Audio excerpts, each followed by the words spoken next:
آج آپ لوگوں کو عید کے دن عید کی نماز کس طریقے سے پڑھنی اور عید کے دن کے کیا مسائل ہے وہ آپ لوگوں کو مختصر انداز میں سمجھا دوں۔ سب سے پہلے تو یہ بات دھیان میں رکھیں کہ پورے رمضان پابندی والی زندگی گزاری تو اللہ تبارک و تعالیٰ اس کی خوشی میں عید دیتا ہے مسلمانوں کو۔ اسی طریقے سے ہم پوری زندگی رمضان کی طرح گزاریں گے تو موت پر اللہ تبارک و تعالیٰ ہمیں عید دے گا۔ دنیا کی عید تو ایک دو دن کے بعد ختم ہو جاتی ہے، اور موت پر جو عید ملے گی وہ انشاءاللہ کبھی بھی ختم نہیں ہوگی۔ اور یہ عیدین جو مسلمانوں کو ملے ہیں یہ حضور اکرم صلی اللہ علیہ وسلم نے مدینہ منورہ کے اندر دی ہے۔ جب حضور اکرم صلی اللہ علیہ وسلم مدینہ منورہ میں تشریف لائے تو مدینہ کے لوگ سال میں 2 دن عید مناتے تھے۔ حضور نے پوچھا کہ بھی یہ کون سی عید ہے؟ بولا یہ ہم زمانے جاہلیت سے مناتے ہیں، اس میں خوشی کا اہتمام کرتے ہیں۔ تو حضور اکرم صلی اللہ علیہ وسلم نے ارشاد فرمایا کہ اب جاہلیت کی ساری رسمیں ختم ہو چکی ہے، اللہ تبارک و تعالیٰ تمہیں جاہلیت کے ان 2 دنوں کے مقابلے میں اسلام کی 2 عیدیں دیتا ہے۔ اب یہ والی 2 عیدیں ہیں تمہاری، ایک عید تو رمضان کے ختم پر عید الفطر ہے، اور دوسری عید الاضحیٰ ہے جسے ہم بقرعید کہتے ہیں۔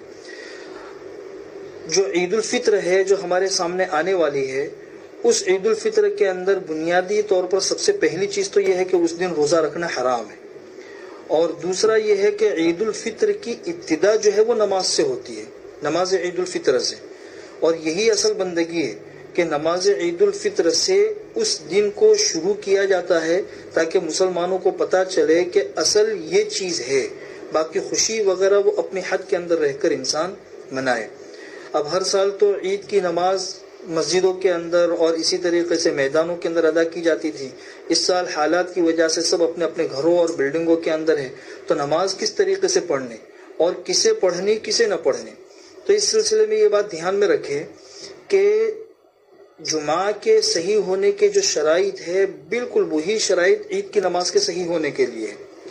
جن شہروں اور قصبات کے اندر جمعہ کی نماز ہو سکتی ہے انہی شہروں اور قصبات کے اندر عید کی نماز بھی ہو سکتی ہے، اور جمعہ کے صحیح ہونے کے لیے جو شرائط تھے وہی شرائط عید کی نماز کے لیے بھی ہے۔ لہذا جن شہروں اور قصبات کے اندر جمعہ کی نماز ہوتی تھی اسی کے اندر عید کی نماز بھی ہوگی۔ اب مسجد کے اندر نہیں ہو سکتی ہے تو گھروں کے اندر، اسی طریقے سے بلڈنگ میں کسی ایک جگہ پہ جہاں پہ جمع ہونے کی اجازت ہو تو وہاں پہ جمع ہو کر لوگ عید کی نماز پڑھ سکتے ہیں۔ عید کی نماز کے لیے یہ بنیادی طور پر ایک شرط یہ بھی ہے کہ امام کے علاوہ کم سے کم 3 بالغ مرد ہونے چاہیے۔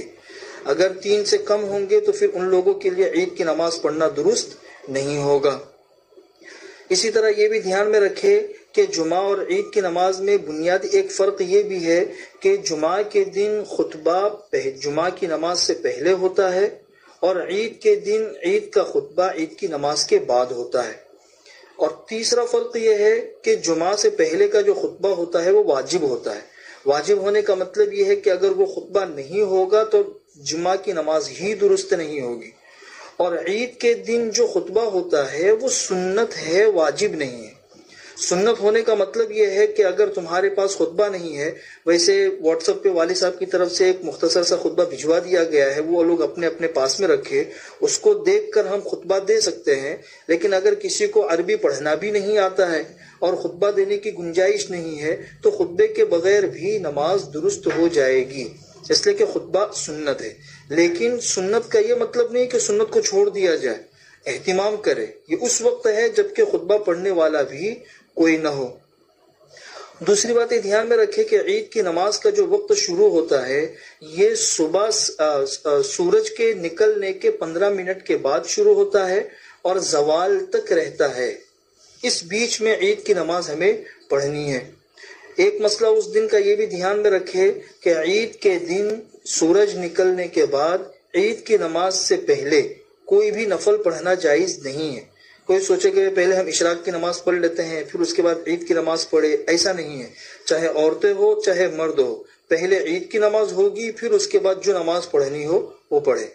عید کی نماز ویسے تو صرف مردوں پر واجب ہے، لیکن اگر گھروں میں نماز ہو رہی ہے اس میں عورتیں بھی اگر شریک ہو گئی تو کوئی حرج نہیں ہے۔ اب عید کی نماز کا مختصر سا طریقہ آپ لوگوں کو سمجھا دوں، کیونکہ عام طور پر یہ طریقہ سال میں 2 مرتبہ آتی ہے یہ عید، تو لوگوں کو اس کا طریقہ پتہ نہیں ہوتا ہے یا دھیان سے نکل جاتا ہے۔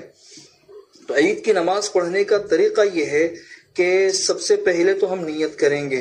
جس طرح عام نمازوں کے اندر اذان ہوتی ہے، اقامت ہوتی ہے، تو عید کی نماز کے لیے اذان کی بھی ضرورت نہیں ہے اور اقامت کی بھی ضرورت نہیں ہے. اذان بھی نہیں، اقامت بھی نہیں. جب نماز شروع ہوگی تو نماز شروع ہونے کے وقت میں امام یہ نیت کرے گا کہ میں عید الفطر کی نماز 6 واجب زائد تکبیروں کے ساتھ پڑھا رہا ہوں، اور مقتدی یہ نیت کریں گے کہ ہم اس امام کے پیچھے عید الفطر کی نماز 6 واجب زائد تکبیروں کے ساتھ میں پڑھ رہے ہیں. بس یہ نیت ہو گئی. پھر اس کے بعد نماز شروع ہوگی. نماز اس طریقے سے شروع ہوگی کہ عام طور پر جس طریقے سے تکبیر تحریمہ کے لیے کان تک ہاتھ اٹھاتے ہیں پھر اس کے بعد باندھ لیتے ہیں، تو اسی طریقے سے پہلی تکبیر کہی جائے گی، ہاتھ باندھ لیے جائیں گے، اس میں ثنا پڑھی جائے گی. ثنا پڑھنے کے بعد پھر 3 زائد تکبیریں. زائد تکبیریں اس طریقے سے ہوگی کہ کان تک ہاتھ لے کر جائیں گے، اللہ اکبر، اور ہاتھ چھوڑ دیں گے. تھوڑی دیر کھڑے رہو، 3 مرتبہ سبحان اللہ پڑھنے کے بقدر. پھر اس کے بعد پھر سے کان تک ہاتھ لے کے جاؤ اور ہاتھ کو چھوڑ دو. پھر تیسری مرتبہ اللہ اکبر کہتے ہوئے کان تک ہاتھ لے کے جاؤ اور ہاتھ کو باندھ دو. تو گویا کہ یہ 4 تکبیریں ہوئی. پہلی تکبیر اور چوتھی تکبیر میں کان تک ہاتھ لے جانے کے بعد ہاتھوں کو باندھ دینا ہے، اور بیچ کی 2 تکبیروں کے وقت میں کان تک ہاتھ لے کر ہاتھ کو چھوڑ دینا ہے. پھر جو امام ہوگا وہ سورہ فاتحہ پڑھے، مختصر سی سورت پڑھے، پھر اس کے بعد رکوع سجدہ، اور پھر اس کے بعد کھڑے ہوں گے. تو کھڑے ہونے کے بعد پہلے سورہ فاتحہ ہوگی، پھر سورت ہوگی، اور سورت کے بعد رکوع میں جانے سے پہلے یہاں پہ 3 زائد تکبیریں ہوگی. اس طریقے سے کہ کان تک پہلے ہاتھ لے کے جاؤ، اللہ اکبر، اور یہ کہہ کر ہاتھ چھوڑ دو. پھر دوسری مرتبہ اسی طرح کرو، کان تک ہاتھ لے کے جاؤ، ہاتھ چھوڑ دو. پھر تیسری مرتبہ اسی طرح کرو، کان تک ہاتھ لے جاؤ اور ہاتھ کو چھوڑ دو. پھر چوتھی مرتبہ جو تکبیر کہی جائے گی وہ رکوع کی تکبیر ہوگی. اس میں کان تک ہاتھ لے کے نہیں جانا ہے، کان تک ہاتھ لیے جائے بغیر سیدھا رکوع کے اندر چلے جانا ہے، اللہ اکبر کہہ کے. یہ عید کی نماز ہو گئی. عام دنوں کے اندر تو چونکہ مجمع بڑا ہوتا ہے تو عید کی نماز میں اگر سجدہ سہو واجب کرنے والی کوئی چیز پیش آتی ہے تو خاص عید کی نماز کے اندر سجدہ سہو ثابت ہو جاتا ہے کہ سجدہ سہو نہ کرے تو بھی کوئی حرج نہیں. لیکن ابھی تو چونکہ مجمع بہت کم ہوگا، اس لیے اگر کوئی سجدہ سہو واجب کرنے والی چیز پیش آئے تو امام باقاعدہ سجدہ سہو کرے گا. یہ عید کی نماز کا مختصر سا طریقہ آپ لوگوں کو بتا دیا. اب اگر ایسا ہے کہ بہت سی جگہیں ایسی ہوں گی جہاں پہ یہ شرائط نہیں پائی جا رہی ہوگی، مثلا گھر کے اندر جو ہے نا وہ عورتیں زیادہ ہے، مرد کم ہے، 3 سے زیادہ مرد نہیں ہے، یا کسی عذر کی وجہ سے کوئی شخص عید کی نماز نہیں پڑھ پا رہا ہے، تو پھر اس کا بدل بتایا گیا ہے کہ اس کا بدل یہ ہے کہ 2 رکعت یا 4 رکعت چاشت کی نیت سے پڑھ لے انفرادی طور پر.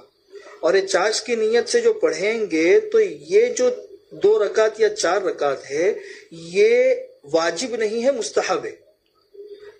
واجب نہیں ہے، مستحب ہے. اور یہ چونکہ عید الفطر کا مکمل طور پہ بدل بھی نہیں ہے، اس لیے ان 2 رکعتوں یا 4 رکعتوں کے اندر 6 زائد تکبیریں بھی نہیں ہوگی. نارمل جس طرح اشراق کی اور چاشت کی نماز پڑھتے ہیں تو اسی طریقے سے چاشت کی نماز کی نیت سے 2 رکعت پڑھ لے یا 4 رکعت پڑھ لے تو عید کی نماز ہو گئی. یہ بنیادی کچھ مسائل تھے، وہ آپ لوگوں کے سامنے بتا دیے. اللہ تعالی ہم سب کو اس پر عمل کرنے کی توفیق نصیب فرمائے اور ہماری عیدوں کو بہت اچھے انداز میں گزارنے کی ہمیں توفیق نصیب فرمائے. یہ بھی اللہ کا احسان ہے کہ ایک عید ہمیں ایسی مل رہی ہے سادگی سے. حضور اکرم صلی اللہ علیہ وسلم اور صحابہ کرام کی زندگیاں ہمارے سامنے ہیں کہ ان کی زندگیاں ہی ایسی تھی کہ کئی دن فاقے سے گزر جاتے تھے، تو وہ لوگ عید کے اندر اتنی ساری خوشیاں منا کہاں سکتے ہوں گے. تو کم سے کم اس وقت میں اللہ تعالیٰ نے ہمیں حضور اور صحابہ کی سنت پر عمل کرنے کا ایک موقع دیا ہے. اللہ ہمیں سادگی سے عید منانے کی توفیق نصیب فرمائے.